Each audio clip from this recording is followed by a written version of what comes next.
Ipo siku Mungu atakutokea. Ipo siku Mungu atakutokea. Ikiwa unapitia wakati mgumu, wakati wa furaha, kuna siku Mungu atakutokea. Ikiwa unapitia namna zozote zile, Mungu atakutokea. Ikiwa unatenda mema au unatenda mabaya, kuna siku Mungu atakutokea. Na Mungu anaweza akakutokea kwa namna mbalimbali. Ya kwanza, atakutokea kupitia malaika. Ukisoma Matendo sura ya 10 mstari wa kwanza, huyu alikuwa mtumishi wa Mungu Kornelio, alikuwa ni mwombaji na anatoa sadaka.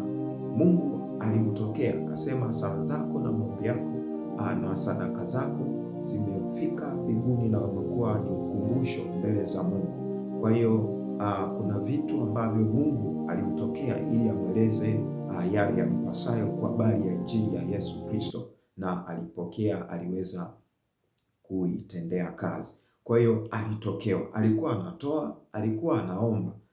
Hajui Mungu atamtokea siku gani, lakini alimtokea kupitia malaika. Cha pili, Mungu atakutokea kupitia ndoto. Anasema katika Ayubu 33 mstari wa 14 na 16 ya kwamba ijapokuwa Mungu ananena mara ya kwanza mtu asikii, mara ya pili Mungu humtokea katika ndoto ili aweze kufunua kile ambacho Mungu amekusudia na kumzuia katika kile ambacho labda alitaka kutenda, au kumjulisha kwa habari ya mema, kumjulisha kwa habari ya mambo mbalimbali. Kwa hiyo Mungu atakutokea kwa namna mbalimbali kupitia ndoto. Mungu pia anaweza akakutokea. Kitu cha tatu, Mungu anaweza akakutokea kupitia moto. Tunaangalia Kutoka sura ya 3 mstari wa kwanza na kuendelea, kwa habari ya Musa. Tunaona Mungu alimtokea, moto unawaka kwenye kichaka na kile kichaka hakiungui. Na Musa alipotazama akasema, nitatazama niangalie kwa nini kinaungua hakiteketei. Kwa hiyo alipovuta uwepo wa kuweza kutazama, ndipo Mungu akaanza kusema naye. Kumbuka ni miaka karibia 80 huko, ndipo Mungu anamtokea Musa, kwamba na limtokea ili kwa ajili ya kumpa wajibu wa kwenda kuwakomboa wenzake kule Misri. Kwa hiyo ipo siku Mungu atakutokea. Unaweza ukasema Mungu amekuacha, Mungu amekusahau, lakini ipo siku Mungu atakutokea. Kwa Mungu akasema naye katika kile kijiti cha moto, akawa anazungumza naye na akampa wajibu wa kuweza kufanya. Lakini kingine, Mungu atakutokea kupitia maono. Tunaangalia Matendo ya Mitume sura ya 9 mstari wa 3 na kuendelea. Huyu ni mtumishi wa Mungu, alikuwa anaitwa Paulo, ambaye mwanzo alikuwa anaitwa Sauli. Yeye kazi yake ilikuwa ni kuliudhi kanisa. Anawafunga wale watumishi, anawapeleka huko magerezani. Hapa alikuwa na waraka kwenda kuwakamata watumishi wa Mungu. Hasa Mungu kupitia Yesu Kristo, kupitia maono akamtokea. Nuru ikatokea mahali pale, wakatindikiwa. Alipotindikiwa, Yesu akasema, Sauli, Sauli, kwa nini waniudhi?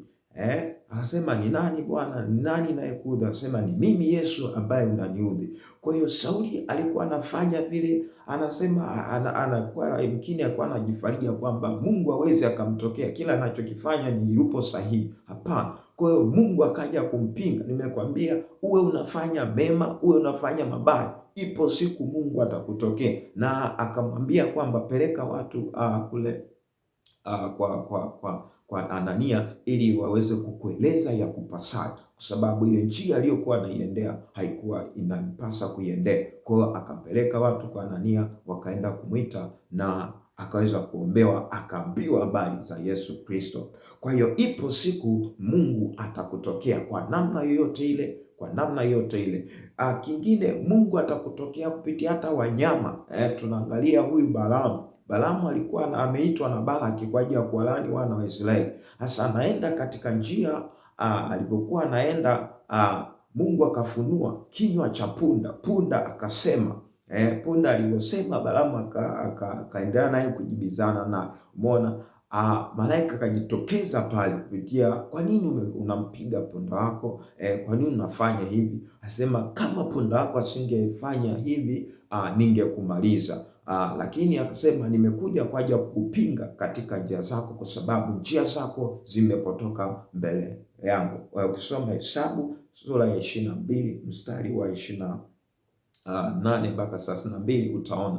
Kwa hiyo ipo siku Mungu atakutokea. Anaweza akakutokea kupitia watu, pia anaweza akasema nawe kupitia neno lake. Anatokea mahali popote pale, uwe unafanya jema, uwe unafanya baya. Kumbuka kwamba ipo siku Mungu atakutokea, atakutokea na atakueleza ya kupasayo. Mungu akubariki sana. Amina.